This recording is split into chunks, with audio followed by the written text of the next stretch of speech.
Assalamualaikum warahmatullahi wabarakatuh. Waalaikumsalam warahmatullahi wabarakatuh. Alhamdulillahirabbil alamin.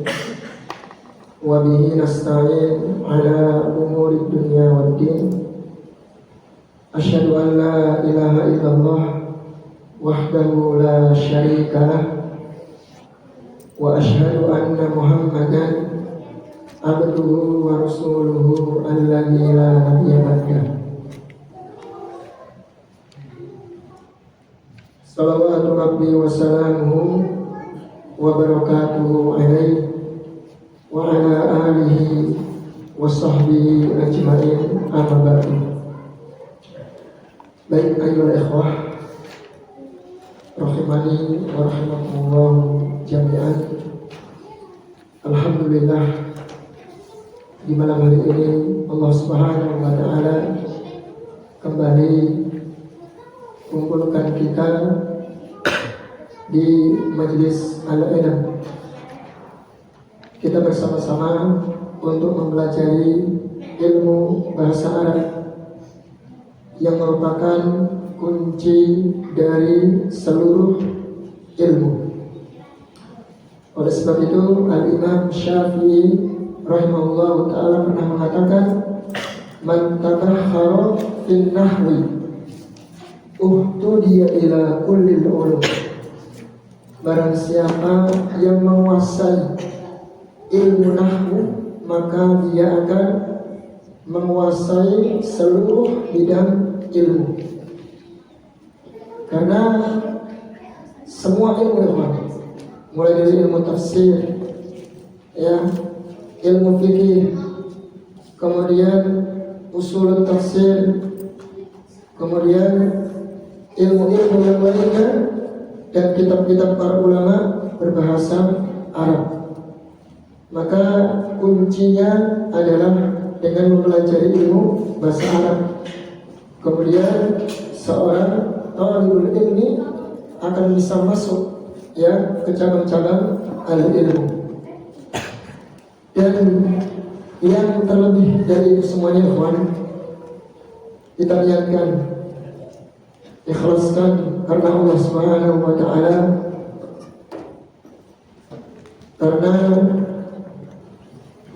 ilmu inilah seseorang bisa paham apa yang dia ucapkan dalam sholatnya, ketika membaca Al-Quran. Minimal itu, ya, minimal dia paham apa yang dia ucapkan dari doa-doa sholat atau bacaan sholat atau bacaan Al-Quran yang dia baca. Ya, minimal itu yang kita inginkan. Baik teman, kita akan lanjutkan. Ya, sekarang kita masuk pembahasan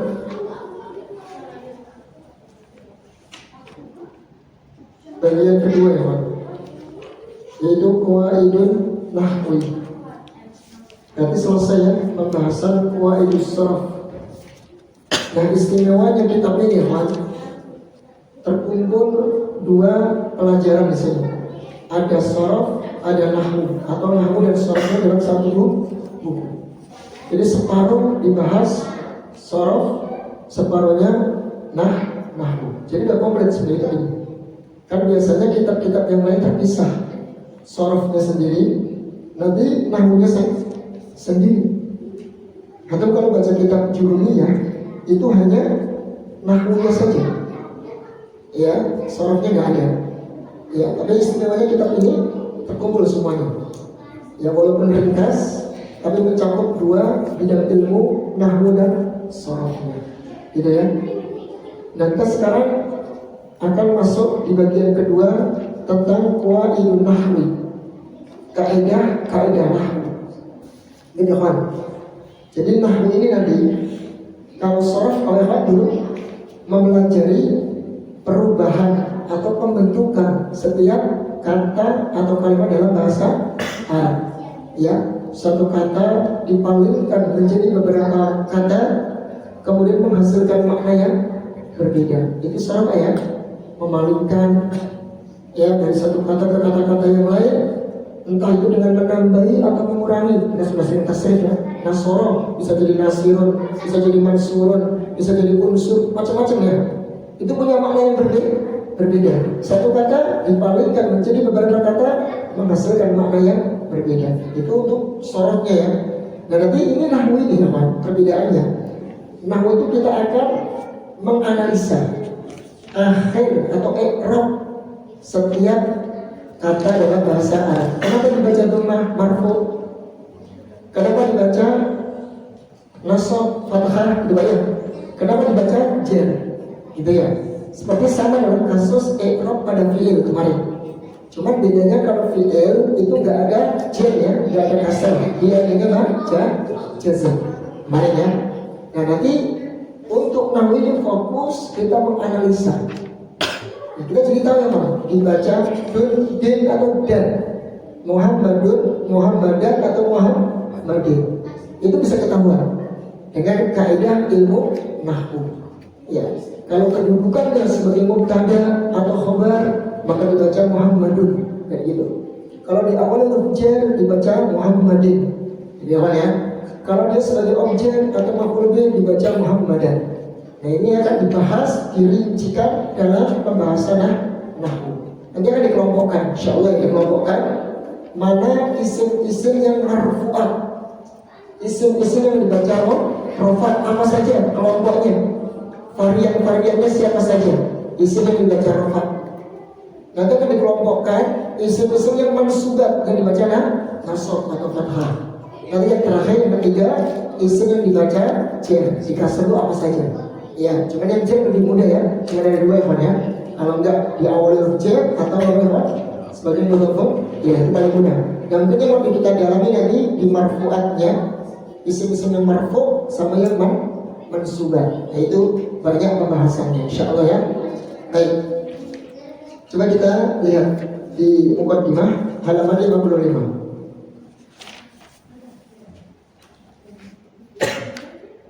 Muqaddimatun al-jumlatu wa syibhul jumlah. Jadi sebelum penulis membahas tentang ilmu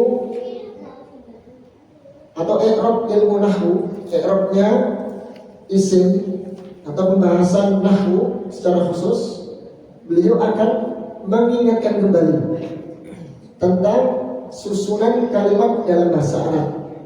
Ya, ada jumlah, ada syibhul jumlah. Dulu mungkin aku masih ingat ya, di awal pembahasan jumlah atau kalam atau jumlah gitu ya, dibahas pertama kali apa ya. Nah kita di sini diulang lagi di sini. Ya, mari kita lihat ya insyaallah. Kaidah nahwu berguna untuk mengetahui tugas, harokat akhir dan i'rab setiap kata yang masuk dalam kalimat. Jadi antum kalau tahu ilmu nahwu, antum nggak ragu-ragu lagi baca kitab. Dibaca Muhammadun, Muhammadan atau Muhammadin, antum nggak ragu. Karena punya ilmunya di sini ya, punya ilmunya, bisa menganalisa dia sebagai apa. Kenapa dibaca rofa? Kenapa saya baca nasab? Kenapa saya baca jar? Itu antum punya ilmunya di sini. Walaupun nggak ada harokatnya. Ya, itu. Ya, makanya di sini mengetahui tugas harokat akhir. Antum tahu harokat akhirnya. Ya, dan i'rab setiap kata pada kalimat. Ya, ini ya. Ini pembahasan nahwu. Jadi lebih fokus spesifik ke menganalisa harokat akhir kalimat atau kata. Ya, tapi ini yang isim apa ya? Isim ya, bukan fi'il. Kalau fi'il sudah selesai pembahasan i'rab fi'il selesai Mas ya. Ini kita khusus nahwu ini yang isim. Ya. Baik, sampai sini ngerti Pak? Ya, jadi nahwu itu lebih fokus membahas i'rab harokat akhir setiap kata atau kalimat. Jadi Mas ya. Ya, dibaca rofa, dhammah atau rofa, nasab atau jar. Gitu. Sampai sini ngerti ya? Insyaallah Mas ya. Mas Alik ya. Paham insyaallah ya. Baik, kita lanjut saja kalau paham. Jumlah atau kalam adalah susunan kata. Lafaz kalau dalam bahasa Arab kata lafaz itu namanya kalimah. Sebaliknya ya Pak, kalau kalimat dalam bahasa Indonesia itu jumlah. Ya, tapi kalau dalam bahasa Arab kata atau lafaz itu kalimat. Cuman beda istilah saja, intinya sama. Yang mempunyai arti sempurna. Ini teman ya, kalam itu harus sempurna. Jumlah atau kalam itu punya makna yang sempurna. Maksudnya bagaimana sempurna itu? Mufid, kata mufid itu sempurna. Yaitu ketika yang diajak bicara itu dia. Ketika yang berbicara itu telah dia, isi pembicaraannya bisa dipahami oleh yang mendengar. Contoh begini Pak, Anda bilang ke aku, Muhammadun naimun. Muhammad itu tidur. Antum yang saya ajak bicara cukup kan, paham kan maksud ucapan saya? Sudah paham. Beda dengan saya bilang begini, Muhammadun kan tidur. Bertanya maksudnya apa Muhammad?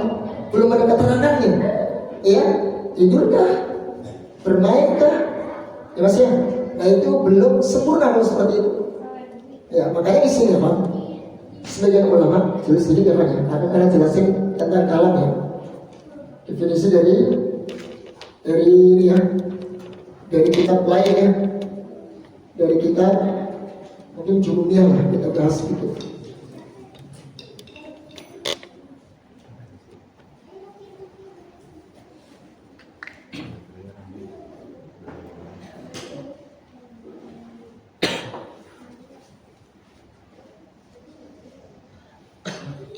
Gimana? Masih ada? Baik, yang gede ya, biar semakin jelas. Ini kalau dalam kitab Jumiyah, kalam atau jumlah itu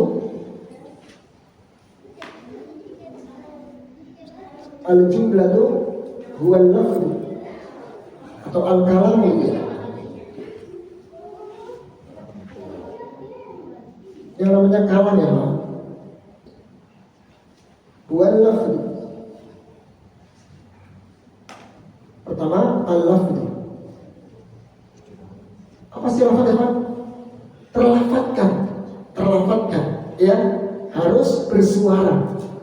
Jadi kalau antum pakai isyarat, walaupun antum paham ya, itu bukan kalam, namanya dalam bahasa Arab. Ya, isyarat sekalipun antum paham dengan isyarat saya, orang bisu saya gini kan, itu bukan kalam, itu isyarat. Berarti isyarat tidak termasukkan kalam. Jadi harus terlafadzkan di sini.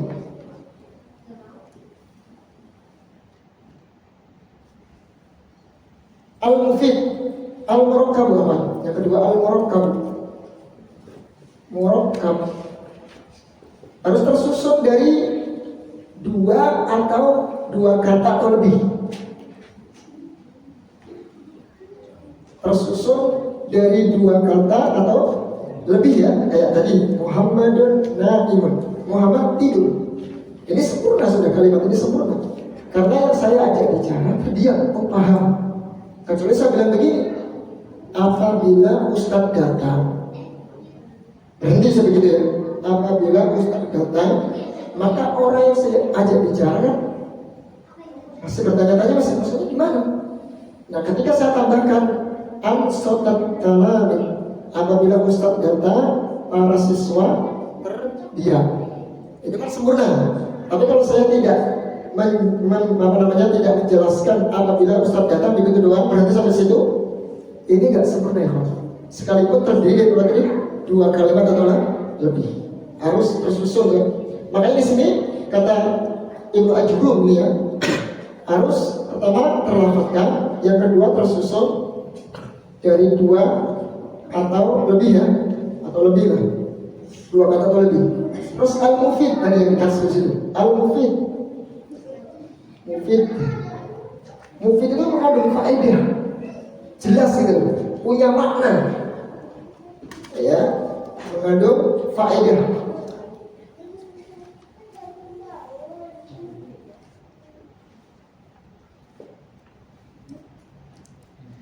Ya, artinya mengandung faedah apa tadi? Ketika si pendengar yang diajak bicara itu dia paham apa yang diucapkan sama mutakallim. Bang ya, namanya al-mufid begitu. Jadi dia terdiam. Artinya dia ngerti apa yang disampaikan, diucapkan oleh mutakalim. Selesai ngerti? Faedah. Jadi kalau ngomong jelas ngomong buaya tapi nggak jelas, orang yang diajak ngomong itu nggak ngerti, itu bukan kalam. Ya mas ya, sebelum ngomong panjang lebar, tapi nggak ada faedahnya, nggak paham sama sekali, ya itu bukan kalam dalam bahasa Arab. Ya mas ya, susunan kalam di sini, lafaz tersusun 2 kata atau lebih, kemudian berfaedah. Yang keempat harus bil wadil arodi.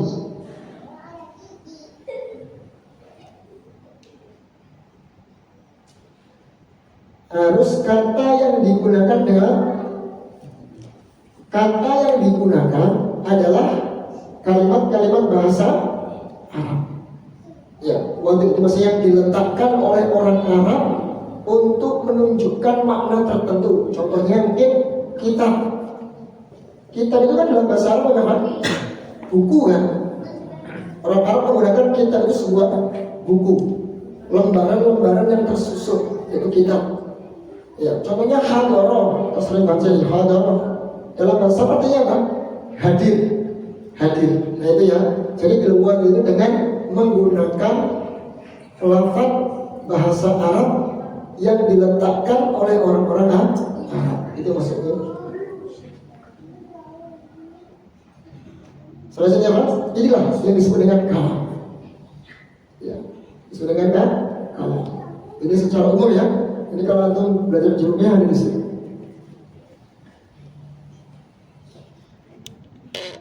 Baik, paham ya kawan? Sampai sini. Artinya insya Allah.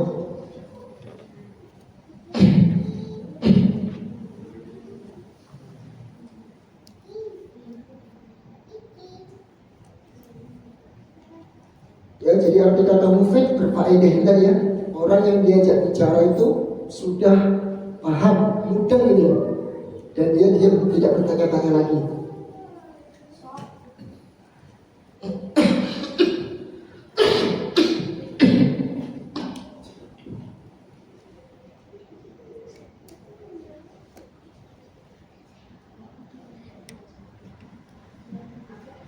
Sudah?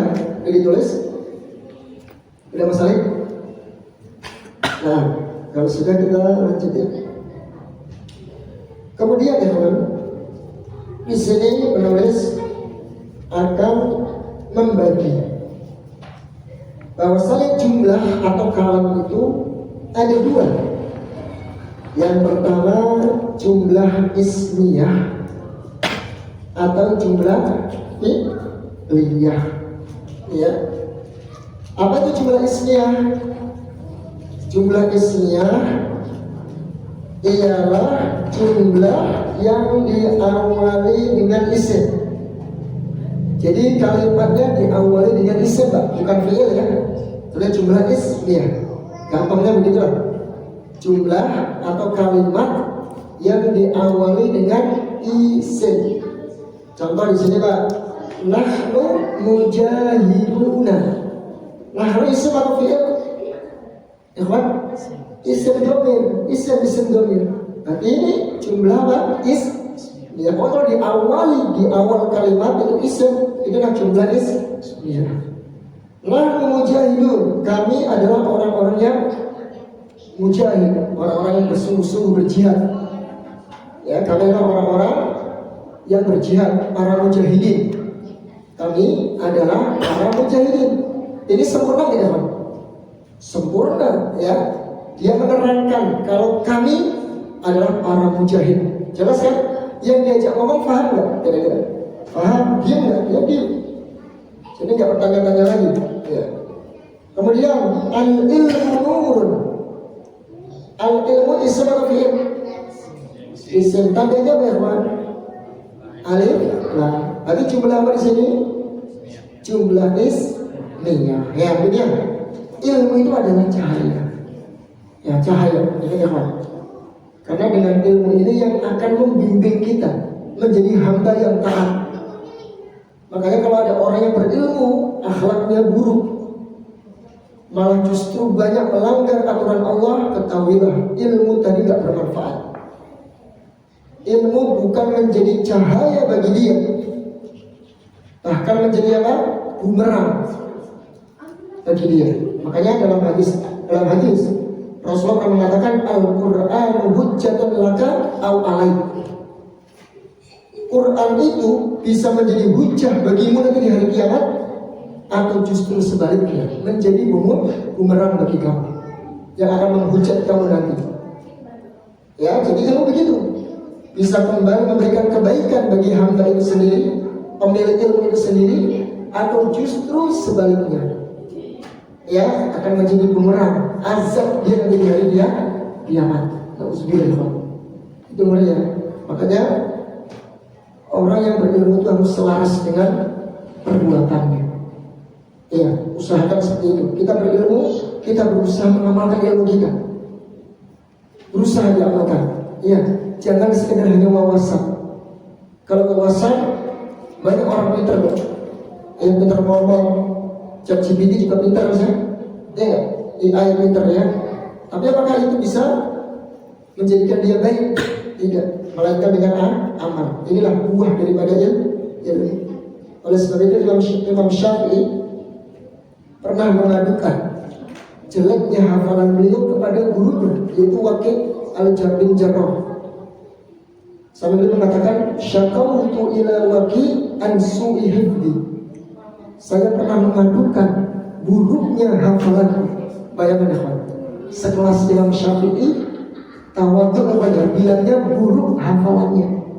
Padahal Imam Syafi'i itu kalau sekali dengar dia hafal, memorinya luar biasa. Makanya beliau kalau lewat pasar ditutup telinganya.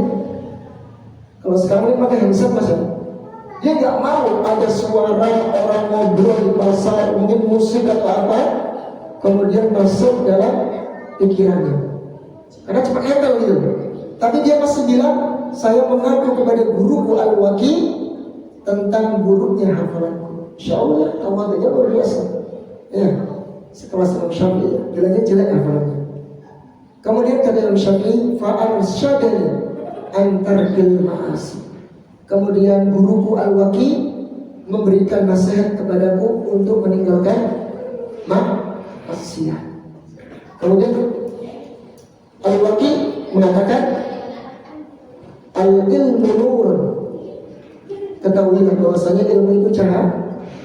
Ini ucapannya, al-ilmu nur wa nurullahi la yu'ta lil 'asi. Dan sesungguhnya cahaya Allah ini tidak diberikan kepada para pelaku maksiat. Ya, itu ikhwannya. Cahaya tidak mau masuk kepada hati yang kotor, hati yang gelap penuh dengan maksiat. Maka dari situ harus diupayakan bagaimana hati kita bisa bersih dari dosa dan maksiat. Datangnya majelis ilmu, ya, mudah dipaksakan untuk menerima nasihat. Ya, jangan salah namanya menyesal. Dan itu. Kemudian Muhammadun Thalibun. Muhammadun isim atau fi'il? Isim. Tandanya memang ada tanwinnya, atau ada yang lain apa? Nama orang. Nah, Thalibun adalah seorang siswa. Dan ini sempurna kalimatnya. Iya, sempurna kalimatnya. Orang yang diajak bicara paham, oh Muhammad itu seorang siswa. Dan dikatakan kalimat terlafadzkan, kemudian tersusun dari dua atau lebih, kemudian mufid, berfaedah. Artinya orang yang diajak bicara itu dia paham, ya. Kemudian wadul arabi, dengan kalimat-kalimat bahasa Arab, dengan kata bahasa Arab. Mudah insya Allah ya. Ini jumlah ismiyah. Ada pertanyaan ya? Ada pertanyaan? Mas Adi? Masih gampang ya? Insya Allah. Baik, yang kedua ya Pak. Yang kedua jumlah fi'liyah. Nah ini berarti sudah ketahuan ya, jumlah fi'liyah. Artinya apa? Artinya jumlah atau kalimat yang diawali dengan fi'il. Berarti fi'ilnya dulu, baru isim gitu ya. Maka dalam bahasa Arab, susunan bahasa Arab itu, Anda bisa kalau menyusun bahasa Arab, Anda bisa kondisikan bebas. Anda mau pakai isim dulu di awal atau mau pakai fi'il dulu, boleh. Ya. Kalau isim dulu berarti namanya jumlah ismiyah. Tadi ya. Nanti kalau aku mau pakai fi'il, ya berarti jumlah fi'liyah. Begitu ya. Ya. Jadi kondisikan saja. Kalau saya bilang gini, Muhammadun jalasa. Muhammad duduk. Jumlah apa itu? Ismiyah. Karena isim dulu ya. Kalau saya bilang gini, jalasa Muhammadun. Jumlah fi'liyah. Bisa, ya, bisa semuanya. Cuma nanti dalam bahasa Arab, ya nanti Arabnya beda-beda nanti. Tapi jumlahnya intinya beda ya. Yang satu ismiyah, yang satu fi'liyah. Contoh di sini, yaktubu talibu ad-darsa. Talib atau siswa itu sedang menulis pelajaran. Tapi apa ya? Walaupun di awal fi'il, ketika antum menerjemahkan Pak ya, mentranslate ke bahasa Indonesia, antum usahakan subjeknya dulu Pak, diterjemahkan biar enak. Siswa itu menulis pelajaran. Kalau kita terjemahkan secara perkata kurang enak. Menulis siswa pelajaran, enak gak didengar? Kurang nyaman ya? Kurang nyaman. Makanya tuh ketika menerjemahkan pakai kaidah bahasa Indonesia SPO, subjek, predikat, objek. Begitu caranya. Apapun semua jumlah fi'liyah antum terjemahkan seperti kaidah bahasa Indonesia. Subjeknya dulu, baru fi'ilnya, predikatnya, baru objeknya. Artinya ya nggak apa-apa kalau yang diajak ngomong paham, nggak masalah sih sebenarnya. Cuman kan yang didengar kurang pas Mas ya, didengar kurang nyaman. Ya, menulis siswa pelajaran gimana Mas ini? Enak nggak? Kurang Mas ya? Kuping kita kurang nyaman ya. Kurang pas ya. Makanya kan ada ketika menerjemahkan, nah nanti fungsinya apa? Fungsinya ketika sudah tahu susunannya, aku cari subjeknya dulu, terjemahkan dulu, nanti baru kata kerjanya atau fi'il. Itu baru lebih enak nanti. Nah, contoh hadarul rajul. Ya, seorang laki-laki itu hadir. Hadir seorang laki-laki. Nah, ini masih pas ini ya, nggak apa-apa nih ya. Hadir seorang laki-laki. Masih nyaman nggak di telinga? Kalau kita artikan hadir dulu. Hah? Masih cocok ya? Oke lah, hadir ini. Kemudian uktub ad-darsa. Tulislah pelajaran. Jadi pakai fi'il ini, pakai fi'il amr. Ya. Baik. Ini insya Allah ya. Ini mudah Pak, insya Allah ya. Gak sulit ya. Gak sulit. Ini jumlah sempurna ya Pak. Coba kita lihat. Kenapa sempurna? Pertama lihat. Yaktubu talibud darsa. Yaktubu kan menulis. At-talib seorang siswa itu menulis pelajaran. Sempurna nggak? Sempurna. Cuman kalau kita sampai kayak yaktubu talibu, seorang siswa itu menulis. Sempurna nggak Mas Fahri? Seorang siswa menulis, kita belum darsanya. Sempurna nggak? Nggak sempurna ya Pak. Karena menimbulkan pertanyaan. Menulis apa? Karena kata bayi ini kita sudah paham belajar ya. Fi'il apa? Muta'addi, butuh objek, maka harus ada objeknya. Kalau aku cuma yaktubu talib, siswa menulis, yang dia bicara pasti bingung tuh. Pasti nanya menulis apa? Kan gitu. Makanya tadi harus apa? Al-mufid, berfaedah, di mana orang yang diajak ngomong itu diam, paham sudah. Kalau masih tanya-tanya, berarti belum kalimat, belum jumlah atau belum disebut kalah. Paham saya? Nah, makanya untuk lihat fi'ilnya itu muta'addi atau lazim. Kalau lazim nggak butuh objek, tapi kalau dia muta'addi butuh. Kita lihat yang kedua ya.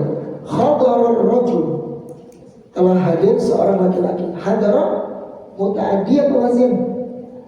Lazim. Jadi nggak butuh objek, cukup, sudah sempurna. Butuh fi'il sama fa'il.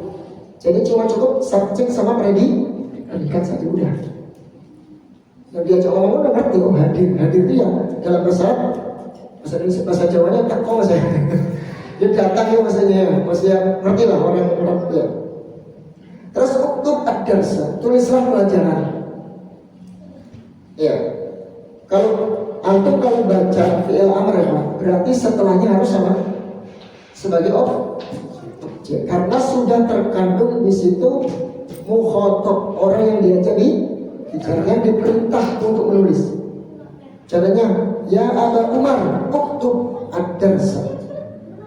Nanti saya sudah perintah kepada Abu Umar. Nanti setelah fi'il amr harus apa? Nasab. Sebagai apa ya? Oh, wajib ya. Nah, itu. Ini yang pertama. Jumlah yang pertama.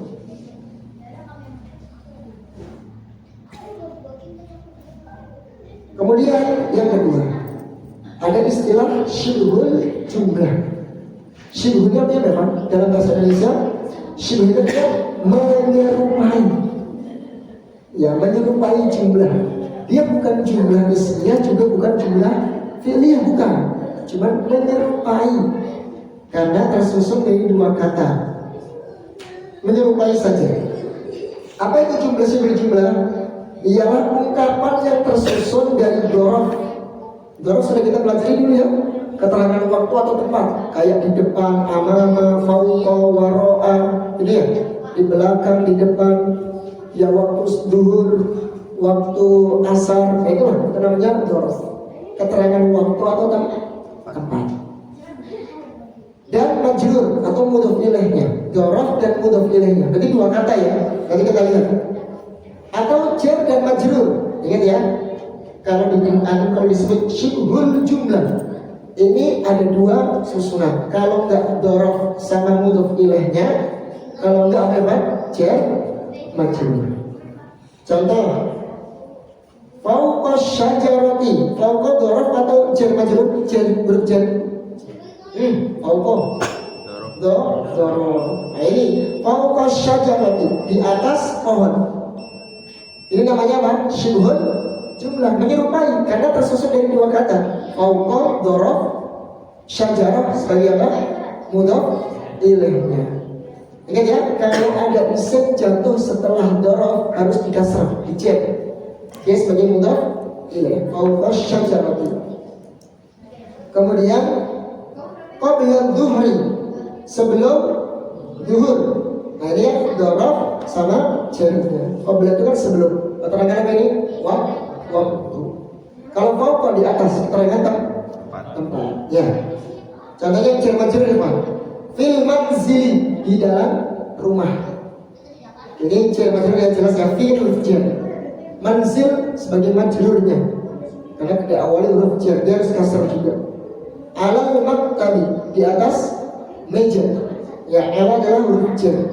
Maktab nanti majrurnya harus dikasar karena termasukkan huruf jar. Nah ini apa nih? Huruf jar wa majrur. Mana Mas Adi?